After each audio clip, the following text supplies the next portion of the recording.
The moment the wine splashed across my wedding dress, time stopped. 200 guests froze. Music faded. Every eye turned toward me as deep red spread across white fabric like a public sentence being passed. This was not an accident. This was planned humiliation, delivered at my sister's wedding, on a stage they made sure everyone was watching. I stood there trembling, not from the cold wine, but from the words that followed. My stepmother leaned forward, her face sharp with satisfaction, her voice loud enough to echo through the hall.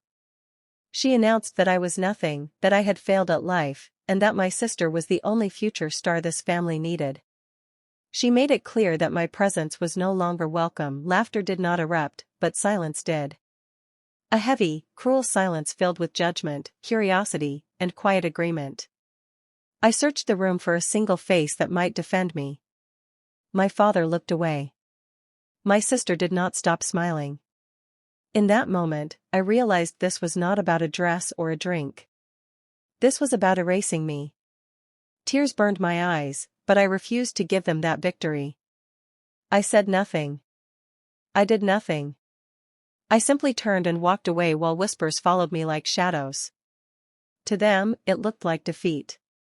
To them, I was running. What they did not know was that this was the last time I would ever leave a room powerless. They saw a woman drenched in wine and shame. They did not see the years of sacrifice, the nights I slept hungry, the risks I took when no one believed in me. They did not see what I had built in silence. As the doors closed behind me, one thought settled deep in my chest. This wedding would be remembered. Not for love or celebration, but as the moment they created the very person who would one day leave them shocked, speechless, and begging for mercy. I did not go home that night. I sat in my car for hours, parked under dim streetlights, staring at the stained fabric in my lap. The smell of wine clung to me like a reminder they wanted me to carry forever. My hands shook, but my mind was sharp. Something inside me hardened, not with anger alone, but with clarity. This was not the first time they had tried to erase me. Years before the wedding, I had been pushed aside quietly. Scholarships dismissed. Achievements ignored. Every success I earned was labeled luck. Every struggle was labeled proof that I would never amount to anything. My stepmother perfected the art of comparison, always lifting my sister higher by pushing me lower. That night, I finally understood the pattern. They needed me small so they could feel big. And I had let them. By sunrise, the dress was folded and locked away, not as a memory of shame, but as evidence. I showered, changed, and walked into my office like nothing had happened. Screens lit up. Emails poured in. Meetings waited. The world I lived in every day did not see a failure. It saw a strategist, a problem solver, a woman people trusted with serious decisions. By noon, photos from the wedding were already spreading online. Perfect smiles. No mention of the scene. No trace of what really happened. They were rewriting the story, just like they always had. I let them. What they never questioned was why I never asked for help. Why I never defended myself. Why I stayed quiet while building something they could not imagine. Silence had been my shield, and patience had been my weapon. As I closed my laptop that evening, a message flashed across my screen confirming a deal I had been working toward for years. The numbers were real. The power was real. And suddenly, the humiliation from the night before felt temporary, because the same family that tried to throw me out of their future had no idea they were standing on the edge of their downfall. And I was the only one who could see it coming. The fallout from the wedding arrived quietly, then all at once. Calls stopped. Messages went unanswered. I was officially erased. Family group chats removed my name. Photos edited me out as if I had never stood there in that wine-soaked dress. The silence was deliberate, and it was meant to break me. Instead, it sharpened me. I threw myself deeper into work, not as an escape, but as preparation. Every meeting carried more weight. Every decision felt closer to a turning point I could sense but not yet see. Late one night, while reviewing market reports, a familiar company name appeared on my screen. My family's flagship brand. Their pride. Their crown. The numbers were wrong. Not slightly off. Dangerous. Debt hidden behind creative accounting. Investors misled by projections built on hope instead of reality. My pulse quickened as I dug deeper. What I found was not just weakness. It was vulnerability. Days later, my sister appeared on a magazine cover, smiling, praised as a rising star. The same sister who watched me be humiliated without flinching. Comments praised the family, their values, their unity. I closed the article slowly, feeling something shift inside me. The public image was flawless. The truth underneath was rotting. Then came the invitation. Not from family. From a rival firm hosting a private industry event. Attendance was limited. Influence was currency. My name was listed as a key guest. I knew why. People were watching. People were sensing movement. At the event, conversations changed when I entered the room. Eyes lingered. Questions followed. I listened more than I spoke, gathering threads, connecting patterns.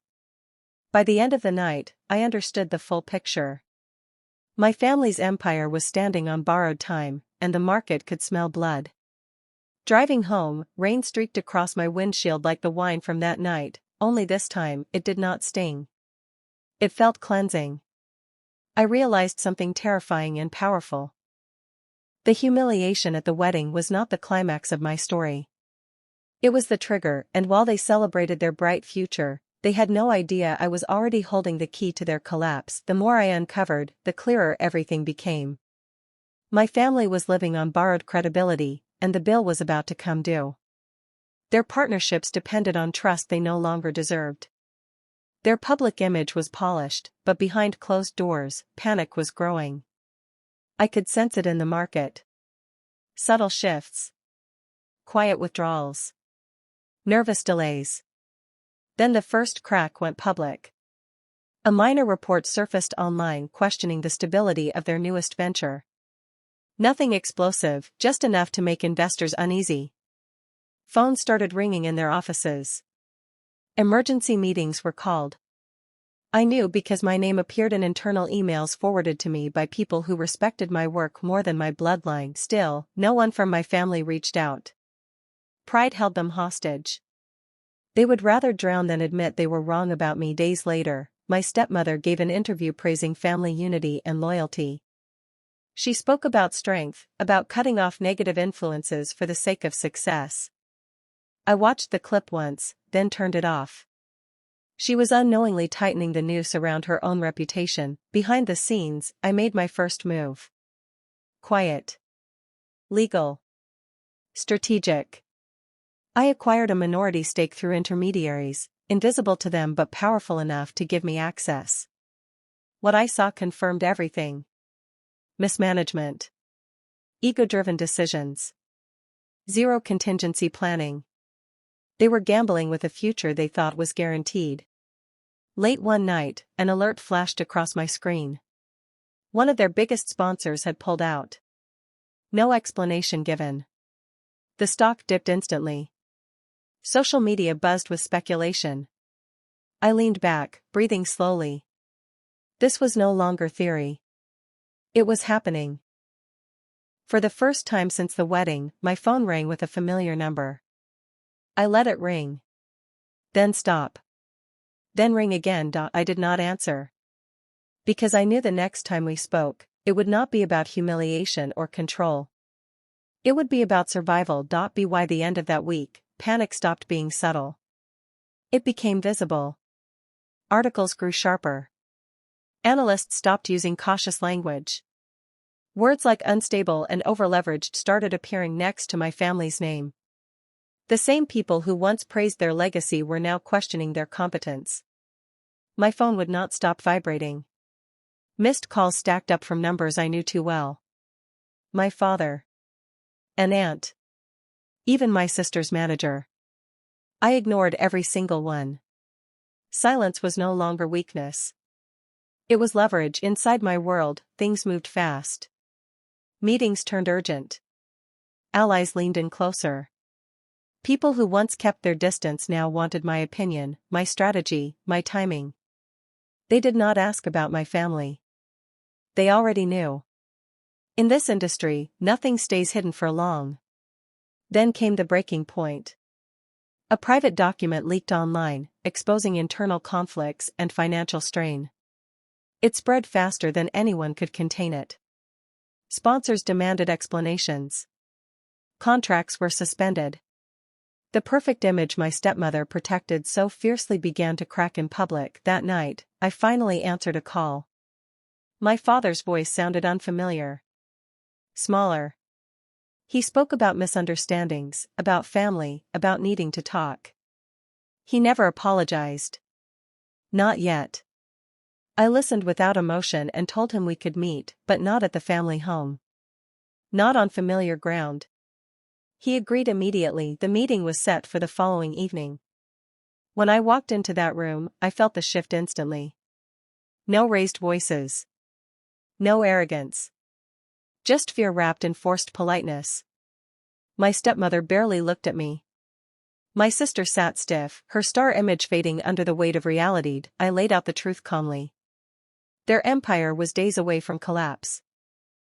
Not months. Days.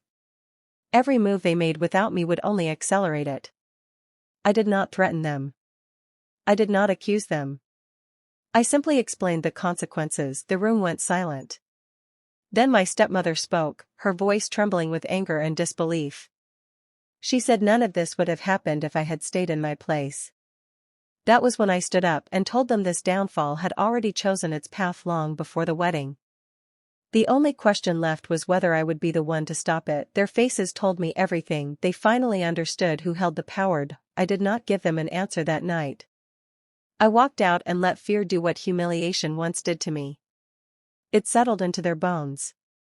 By morning, their world was spiraling faster than before. Another partner froze funding. A key executive resigned. Rumors turned into certainty. They called again. This time, they begged. I agreed to step in, but on conditions that shocked them. Full control. No interference. Complete transparency. Every hidden account, every side deal, every decision they were ashamed of. I made it clear that I was not there to protect egos. I was there to stop destruction. Reluctantly, they agreed. They had no choice. The moment I entered their corporate headquarters, the atmosphere shifted. Employees whispered. Some recognized me. Some already knew who I was in the industry. The daughter they erased was suddenly the authority everyone waited for. That contrast alone felt heavier than revenge. I moved fast. Audits launched within hours. Risky ventures shut down overnight.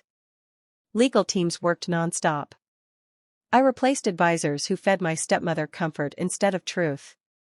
Resistance flared, especially from those loyal to the old power structure, but I crushed it with results. Within days, bleeding slowed. Markets responded. Confidence stabilized. The free fall stopped just inches from disaster. But inside the family, tension exploded. My stepmother accused me of enjoying this. Of trying to humiliate her the way she humiliated me. I looked at her calmly and reminded her that pouring wine on a dress was personal. Saving a collapsing empire was business. That silence afterward was different. It was not defiance. It was realization. My sister avoided me completely. Her star image was fading fast, replaced by headlines she could not smile through. For the first time, she was no longer the center. And she did not know how to exist without applause. Late one night, alone in the boardroom, I stared at the city lights and asked myself the question I had been avoiding. Was I saving them because I wanted peace, or because I wanted them to live every day knowing who they tried to destroy? The answer would decide everything, and the final reckoning was closer than any of them realized. The calm did not last. It never does when truth starts surfacing. Just as stability returned, a buried problem clawed its way out. A legal notice arrived late at night, flagged urgent, stamped with dates that went back years. Decisions made before I ever stepped away. Contracts signed to protect appearances, not sustainability. If this exploded publicly, no strategy could contain it. I called an emergency meeting at dawn. Faces around the table looked hollow. This was not a financial wound.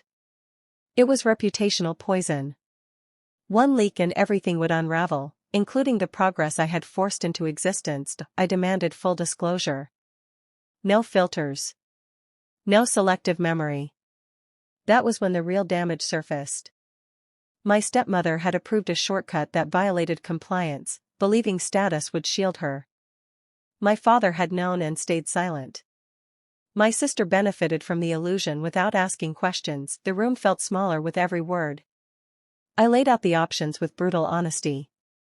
We could fight and risk exposure. We could settle quietly and accept humiliation.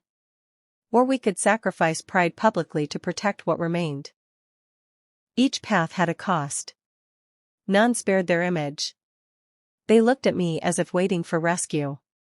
That expectation snapped something inside me. I told them I would not take the blame. Not now.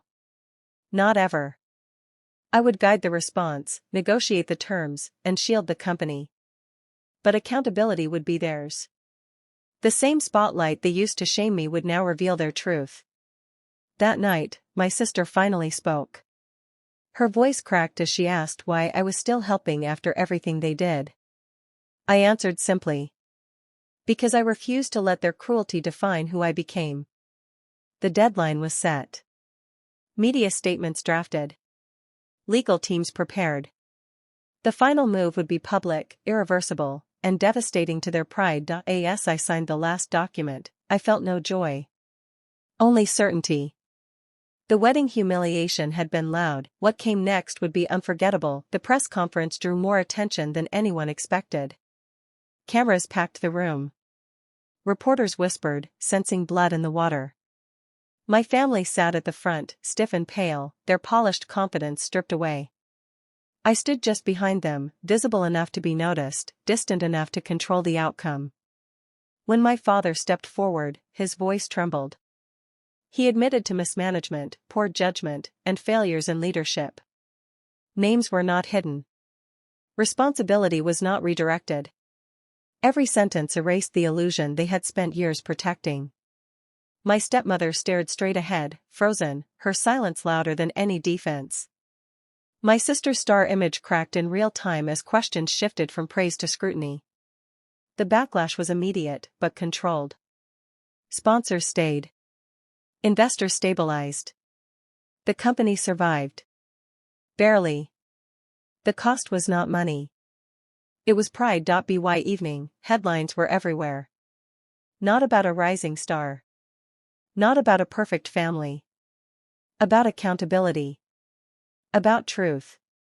And quietly, about the woman who orchestrated the rescue without taking the blame. That night, they invited me to dinner. The same table. The same room. I declined. Weeks later, I visited the venue where the wedding had taken place. The hall was empty. Silent. I stood where the wine once soaked my dress and felt nothing but closure. The humiliation that was meant to erase me had done the opposite. It revealed me. My stepmother never apologized publicly. She did not need to. Her power was gone. My sister learned what applause without substance truly costs. My father learned that silence can destroy more than words. I walked away from them for the final time, not angry, not bitter, not broken. I had taken nothing from them. I had simply let the world see the truth, and that was the perfect revenge.